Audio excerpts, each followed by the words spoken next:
that is so important is that even though we all come from the same paradigm, we come from the same deen and from the same origin, and we practice the same pillars, and from there we have the same faith. There's many different schools of thought that have developed over the centuries, and it's why it's spread across the world, and why people have taken it all the way from Morocco to Mozambique to Indonesia up into China. After 9/11, a lot of people wanted to get to know us better. We were invited a lot to speak and to represent Islam, and people had lots of questions. People were really interested. They wanted to know more information. It was surprising. I don't feel like we got more antagonism. I felt people were more curious. It opened things up.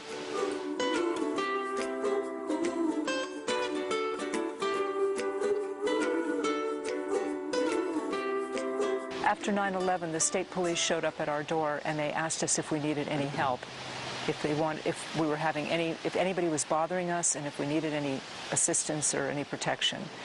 That was pretty interesting. So what he was saying was that a couple of weeks later, when we were hosting a book signing of a prominent Ottoman figure at our yurt, we asked the police if we could have an escort, if we could have a bodyguard, and they provided us with one. So that was kind of interesting.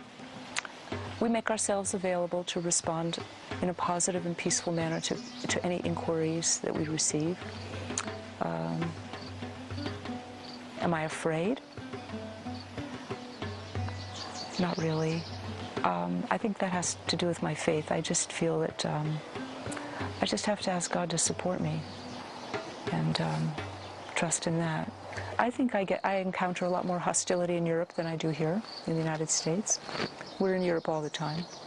And I definitely feel in the Netherlands I come against public hostility and antagonism, definitely. The Islam in America is a very dynamic form of Islam, in that it's finding its own. There's many different groups, many different people sort of finding their own way with it, finding how it fits into the paradigm of this country. And I think that's what's fascinating about it.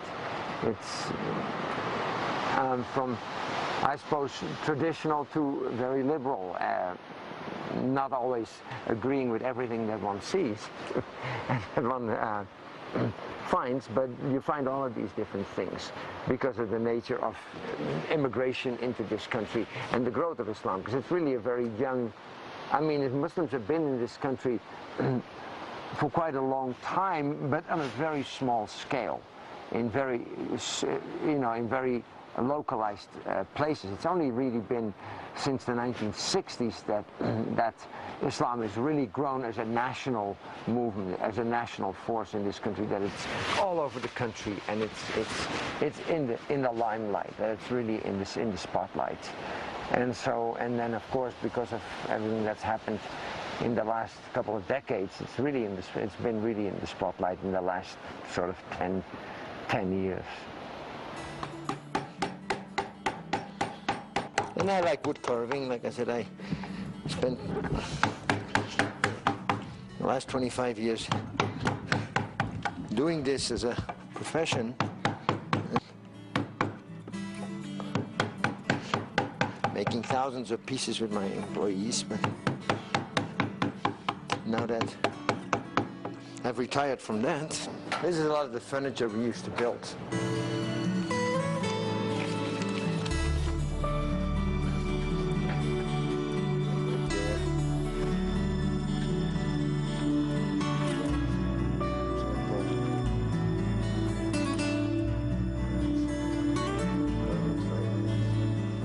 That's actually a reinterpretation of the original tile design, actually Mediterranean tile design that was reinterpreted into wood. And that's a ceiling we did at some point. Trained in England originally in a arts and crafts type of workshop in East Anglia. And then after that, I was lucky enough to come up here and, you know, work right out of my training, out of my apprenticeship, work on the mosque up here in the building. So I got a lot of possibility to learn on that, you know, and to practice different designs. And I've traveled extensively across the Muslim world and gone to different, you know, whenever I've been in places where it was Egypt or Turkey, Syria, Morocco. This is another one of the first pieces I made when I broke my shoulder. I found this board in my husband's workshop. I got really excited about it. It was just lying around, and the shape of it was so unusual. I just really wanted to make something of it. But I called it Remembrance, or Zikr. The focal piece is this pendant that broke that says Allah, and it's attached to a tasbih or mesbahah for remembering Allah. But then I took other ones that were broken. We have a whole collection of mesbahas, like hijab pins that are broken, and I've incorporated them in. And then again, found objects. I had this left over. It's a hand of Fatima. This is something you see more in the Middle East. And just various things that I've collected, you know. I think that's actually a button. But I like this one because it's also like Sirat. It moves. There's a lot of movement to it. I like the way it moves. And I experimented with the grout. I put a little bit of a reddish color in the grout, you know, the background color. I added some paint to that to get that color. Well, this is just broken ceramic. It could have been a plate or cups. They're all just broken crockery, you know, things from the kitchen that broke.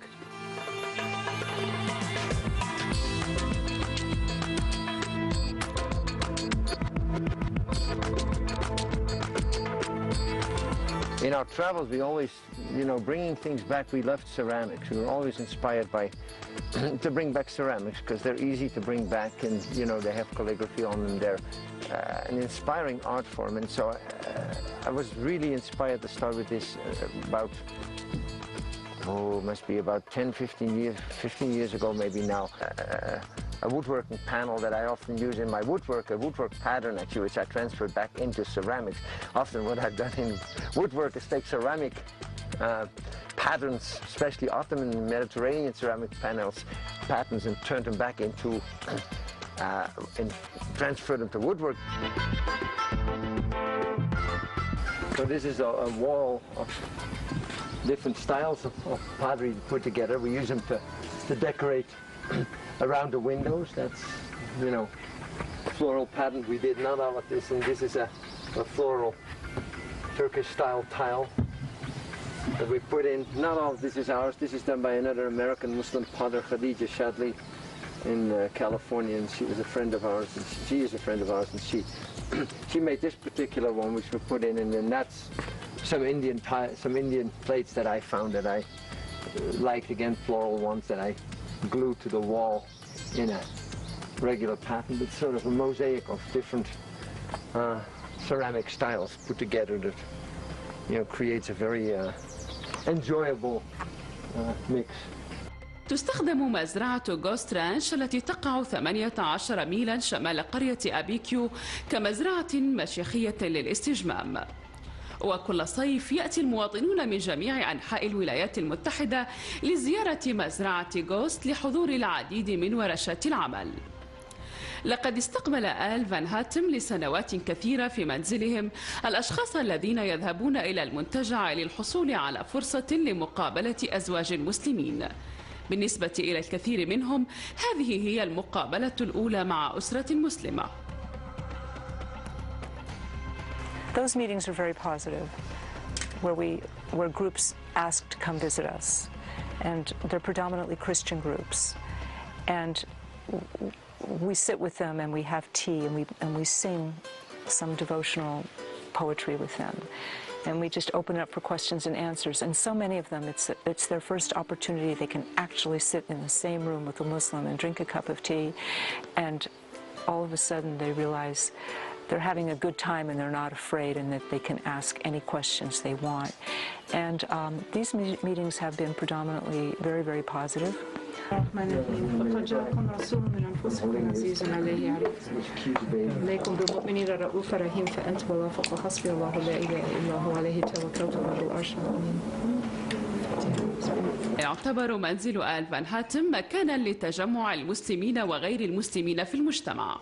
كثيرا ما يقدم عشاء الطعام الذي يجمع أطباق الشرق الأوسط والأطباق الأمريكية والمكسيكية التي تمثل ثقافة قرية أبيكيو. I made lots of good food. I know you like it. It's curry and dal and... It is really good. It's just an innate striving we have to express what we find is beautiful in the creation, but it's very, very much an expression of our faith, because we feel a lot that Muslims have completely forgotten how important beauty is. I tell Muslims all the time is, think about it. Think about the Taj Mahal in India. Think about the Blue Mosque in Istanbul.